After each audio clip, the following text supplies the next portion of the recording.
understand the use of dare and need. dare साहस करना, need जरूरत होना. इसके पहले की विशेष बातें हो, एक बात जान लें, इन दोनों से संबंधित एक दो बातें याद रखना. dare and need. The first thing that we should learn about these two models is these two play dual role. These play two roles at the same time. These can play two roles, either as a main verb or as a modal auxiliary verb. ये दोनों या तो main verb के तौर पे भी use किया जा सकता है या फिर मॉडल ऑक्सिलरी वर्ब के तौर पे भी यूज किया जा सकता है. ये मेरा कहने का मतलब क्या है, मेन वर्ब और मॉडल ऑक्सिलरी वर्ब. तो मेन वर्ब कैसे, खेलना, प्ले मेन वर्ब हुआ, खेलना, कूदना, दौड़ना, चलना, फिरना, पढ़ना, ये सारा क्या है, वर्ब्स है, वर्ब्स. और इनको, और ऑक्सिलरी वर्ब क्या होता है, is, am, are, was, were, do, does, did, has, have, ये सारा क्या है, ऑक्सिलरी वर्ब्स है. मॉडल ऑक्सिलरी वर्ब्स या ऑक्सिलरी वर्ब्स का मतलब ही होता है हेल्पिंग वर्ब्स. हेल्पिंग वर्ब्स मतलब सहायक क्रिया, मतलब सहायता करने वाला. सो सहायता करने, क्या सहायता करता है, सेंटेंस को निगेटिव बनाने के लिए, यानी नॉट लगाना है तो पूरे इंग्लिश में ऑक्सिलरी वर्ब के साथ ही नॉट लगाएंगे. हाँ, अगर इंट्रोगेटिव सेंटेंस बनाना है तो जिसका जो ऑक्सिलरी वर्ब है उसको सब्जेक्ट के बाहर लाएंगे. तो जब सेंटेंस को निगेटिव या इंट्रोगेटिव बनाते हैं तो ऑक्सिलरी वर्ब्स में ही नॉट लगाते हैं या सब्जेक्ट के पहले ऑक्सिलरी वर्ब को लगाते हैं. तो सेंटेंस को निगेटिव और इंट्रोगेटिव बनाने में ऑक्सिलरी वर्ब्स काम आता है. So modal auxiliary verbs, after all they are auxiliary verbs.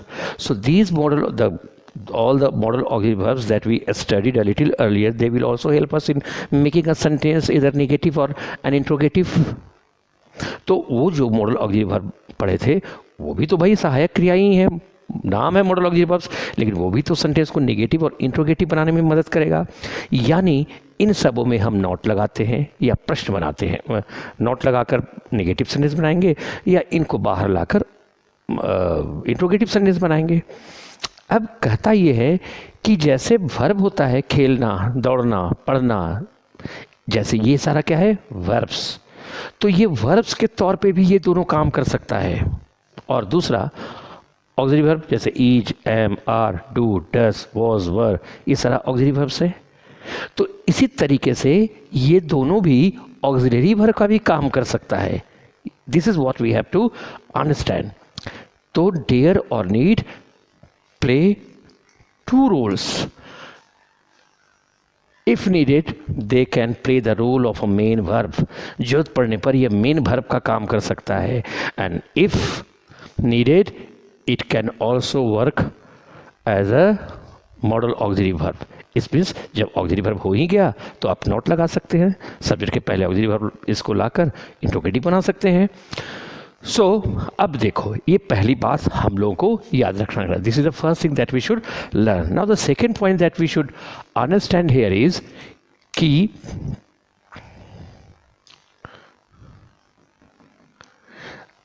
the second point that we should understand here is that we use these two modal auxiliary verbs in the negative or in the interrogative sentences only as a modal auxiliary verb. modal auxiliary verb के तौर पर इन दोनों को कहाँ use करते हैं, negative sentences में या इंटरोगेटिव सेंटेंस में. इंट्रोगेटिव. सो मॉडल ऑक्सिलरी वर्ब्स के तौर पर इन दोनों का यूज़ कहाँ कर सकते हैं, यहाँ पर हम लोग कर सकते हैं नेगेटिव और इंट्रोगेटिव में ही कर सकते हैं केवल. We can use these two modal auxiliary verbs. I mean to say when we are using these two words as modals, तब हम लोग करेंगे क्या, इसका necessarily we should take care of one thing, that it is used in the negative or in the interrogative sentences only. ये बात ध्यान रखना है. affirmative sentence में इसको मॉडल ऑक्सिलरी वर्ब के तौर पे यूज नहीं कर सकते हैं. मेन वर्ब के तौर पर यूज़ कर सकते हैं? नहीं, पहले समझो। अब है कि वह यहाँ आने का साहस करता है, तो साहस करने का तो ये है डेयर है, तो क्या हम ऐसे लिख सकते हैं ही डेयर कम हेयर, ऐसे लिख सकते हैं? भाई किसी भी मॉडल ऑक्सिलरी वर्ब के बाद V1 बिना टू का आता है, ऐसे लिख सकते हैं? नहीं, we cannot write like this he dare come here, ये गलत हो गया है। नहीं, क्यों? क्योंकि ये एफर्मेटिव सेंटेंस है, इसमें हम लोग नहीं यूज़ कर सकते हैं मॉडल ऑक्सिलरी वर्ब को। Yes, but we are free to use this word as a main verb in the affirmative sentence. लेकिन एफर्मेटिव सेंटेंस में इसे मेन वर्ब के तौर पर हम लोग यूज़ करते हैं। तो क्या हो जाएगा? ही डेयर्स। ध्यान रहे, ये अब यहाँ पर जो डेयर्स है ये मॉडल ऑक्सिलरी वर्ब का काम नहीं कर रहा है, ये मेन वर्ब का काम कर रहा है। मेन वर्ब है तभी तो इसमें इस, चूँकि ये थर्ड पर्सन सिंगुलर नंबर है तो सिंपल प्रेजेंट टेंस में, जिसको तुम प्रेजेंट इंडिफिनिट बोलते हो, उसमें इस लगाए। जैसे वह पढ़ता है तो he reads, read main verb है तब तो ही रीड्स करते हो। Same way we are also using here he dares, it means we are using this dare as a main verb. यहाँ पर हम लोग इसे मेन वर्ब के तौर पर यूज़ कर रहे हैं। That's why we have added s to it in order to make it singular, as we know that we always use a singular verb with a singular subject in the simple present tense. तो इसको हम लोग main verb के तौर पे use कर रहे हैं। यही वजह है कि सब्जेक्ट सिंगुलर है तो सिंगुलर वर्ब यूज किए। और अगर इसको ऑक्सिलरी वर्ब मानोगे तो भला ऑक्सिलरी वर्ब में एस लगाता है क्या? आर्स, इजेज होता है क्या? नहीं ना। कैंस, कुड्स नहीं हो सकता है, क्योंकि वो ऑक्सिलरी वर्ब है भाई। एस और s is added to the main verb in the simple present tense. तो यहाँ पे हम लोग यूज़ कर रहे हैं एज अ मेन वर्ब, इसलिए हम लोग ही डेयर्स करते हैं। ही डेयर्स टू कम हेयर। अब ये सही है सेंटेंस? यस, ये सेंटेंस सही है। Now one question may crop up in your mind. अब आपके दिमाग में एक बात आ सकता है कि भाई a bit earlier I reiterated that no, we should never ever use 2 plus V1 after any modal auxiliary verb। अभी तो कुछ देर पहले बोले कि किसी भी मॉडल ऑक्सिलरी वर्ब के बाद 2 plus V1 नहीं लगाते हैं, V1 बिना 2 का लगाते हैं। तो यहाँ पर 2 plus V1 क्यों कर रहे हैं आप? और ये सेंटेंस सही भी है, इसलिए कर रहे हैं कि I have not considered it a modal auxiliary verb. This या इसको मॉडल ऑक्सिलरी वर्ब हम मान ही नहीं रहे हैं, मान ही नहीं रहे कि आप ये मॉडल ऑक्सिलरी वर्ब के तौर पर यूज़ नहीं हो रहा है। It is not being used as a modal auxiliary verb in this place. ये मॉडल ऑक्सिलरी वर्ब के तौर पर यूज़ हो ही नहीं रहा है, ये तो मेन वर्ब के तौर पर यूज हो रहा है। तो मेन वर्ब का यूज़ हुआ तो सब्जेक्ट प्लस V1 हुआ, अब जो वर्ब आएगा तो टू लगकर ऐड होगा ही, इसलिए किया गया है, ये सही है। नाउ तो एफर्मेटिव में यूज़ हम लोग डेयर या नीड का, इन दोनों का यूज़ नहीं करते हैं। किस तौर पर? मॉडल ऑक्सिलरी वर्ब के तौर पर। ही डेयर कम हेयर कभी नहीं कर सकते हैं, ही डेयर्स टू कम हेयर हम लोग कहेंगे, और ये सेंटेंस सही है।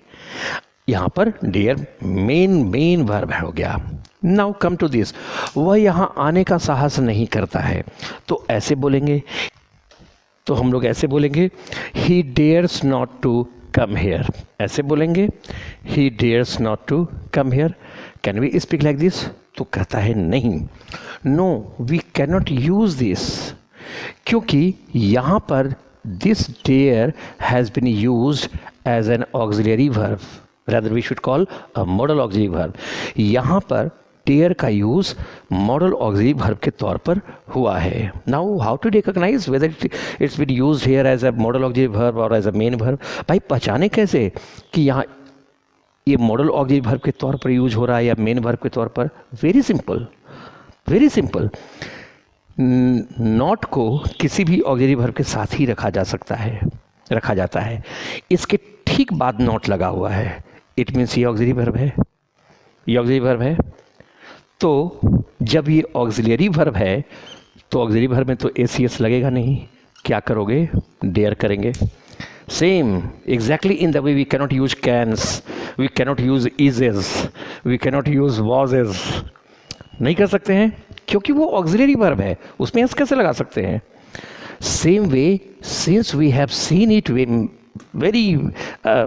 we have taken care of one thing here, that not is used here with the term dare. I got to know, I could conclude कि अच्छा ये मॉडल ऑक्सिलरी वर्ब के तौर पर यूज हुआ है, इसलिए नॉट यहाँ पे लिखा हुआ है, इसके साथ नॉट लिखा हुआ है. अब ये जब मॉडल ऑक्सिलरी वर्ब है तो इसमें इस लगाने की जरूरत तो है नहीं, वन थिंग.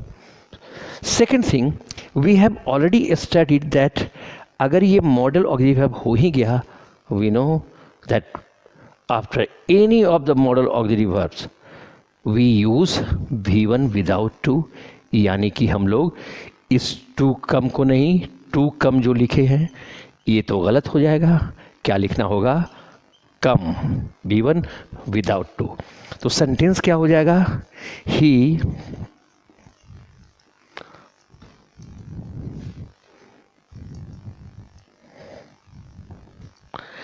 तो सेंटेंस हो जाएगा he dare not come here, right. तो अभी ये मॉडल ऑक्सिलरी वर्ब के तौर पर यूज हो रहा है, मॉडल ऑक्सिलरी वर्ब के तौर पे ये यूज हो रहा है, इसलिए नॉट लगाए हैं, V1 विदाउट टू लगाए हैं. अब इसी सेंटेंस को, the same sentence can be framed making dare as a main verb.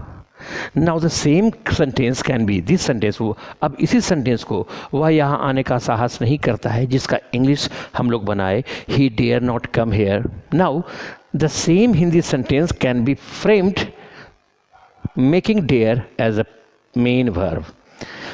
Dare को मेन वर्ब बना कर भी हम लोग इस सेंटेंस को कर सकते हैं, फ्रेम कर सकते हैं. तो कैसे करेंगे, अब इसको मेन वर्ब हम मानते हैं, मेन वर्ब मानते हैं. तो जब मेन वर्ब मानते हैं तब तो डेयर में नॉट नहीं लगा सकते हैं.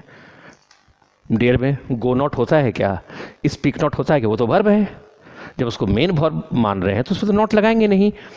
तो अब इसको मेन वर्ब मान रहे हैं तो भाई कोई ना कोई ऑक्सिलरी वर्ब तो चाहिए. तो क्या करेंगे, ही डज नॉट डेयर.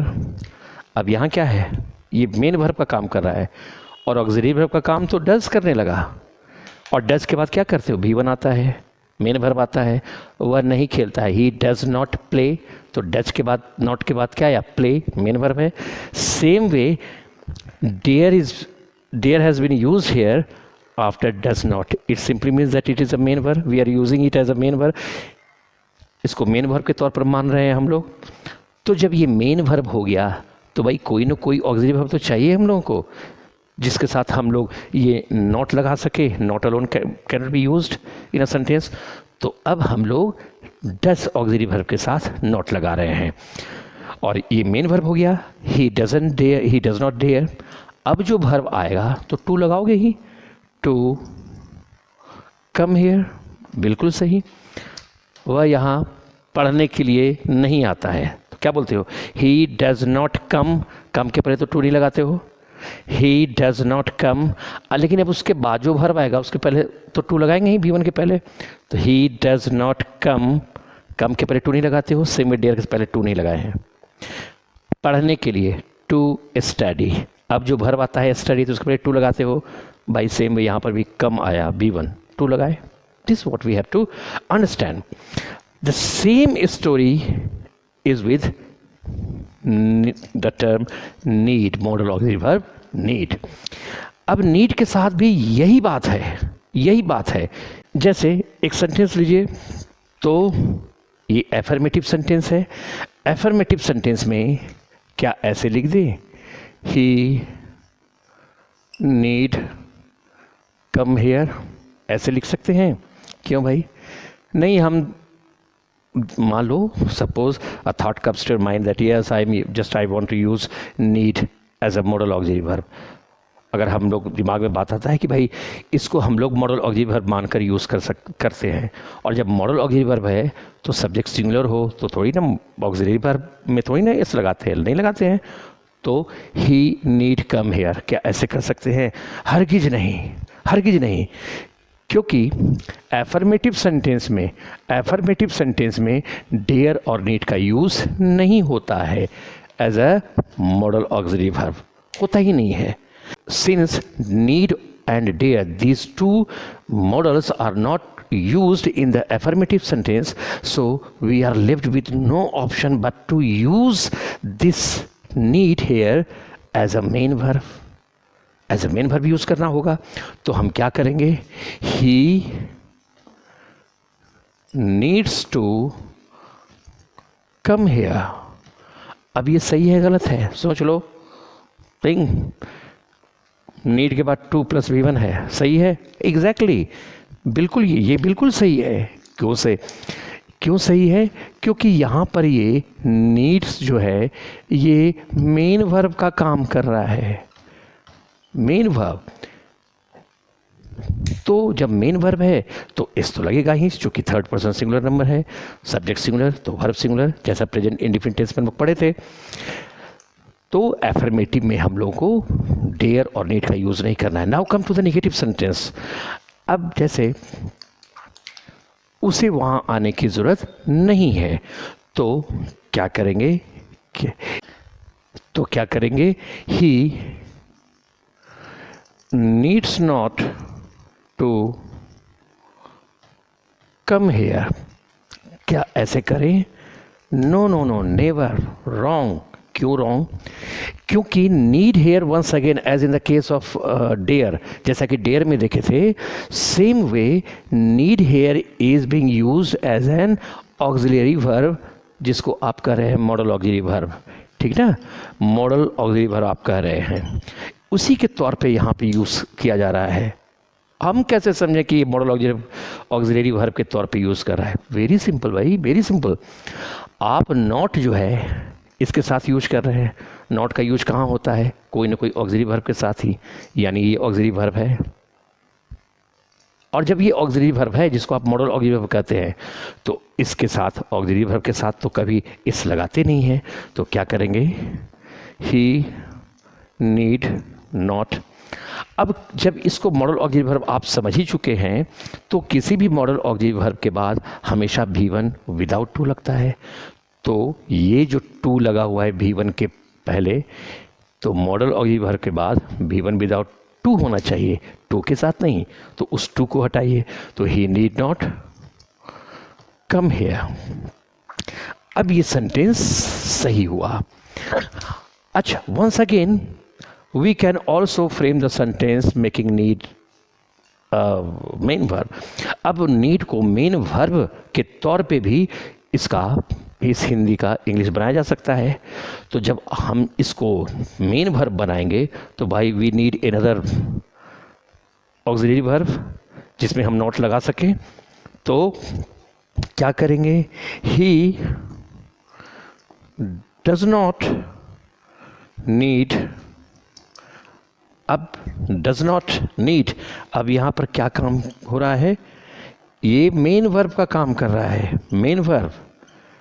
फिर उसी तरीके से वह नहीं पढ़ता है, ही डज नॉट रीड। तो ये रीड क्या है? रीड, पढ़ना लिखना, तो वो मेन वर्ब है। तो ये मेन वर्ब के तौर पर यूज़ हो रहा है। तो ही डज नॉट नीड, इतना तो मेन सेंटेंस बन गया। अब जो वर्ब बनाएगा टू लगकर ऐड होगा ही। He does not need to come here. अब ये सेंटेंस ये भी सही है। So in this way we should understand. Now suppose you are in the process of solving some questions somewhere, I mean in the examination hall or test, तो इतना बात याद नहीं रहता है, तो एक दो पॉइंट ध्यान में रखना, 2 पॉइंट याद रखना। Point number A, in short आप ध्यान में रखिए कि आप ऐसे ध्यान रखिए, 1-2 पॉइंट आप याद रखें। जैसे डेयर्स नॉट और नीड्स नॉट इंग्लिश में कुछ होता ही नहीं है। पॉइंट नंबर 1, तो क्या होता है? होता है किसी भी सिचुएशन में हमेशा रहता है dare not and need not. चाहे स्थिति कुछ भी हो, कम वॉट में we should use dare not और need not. Point number C, you remember,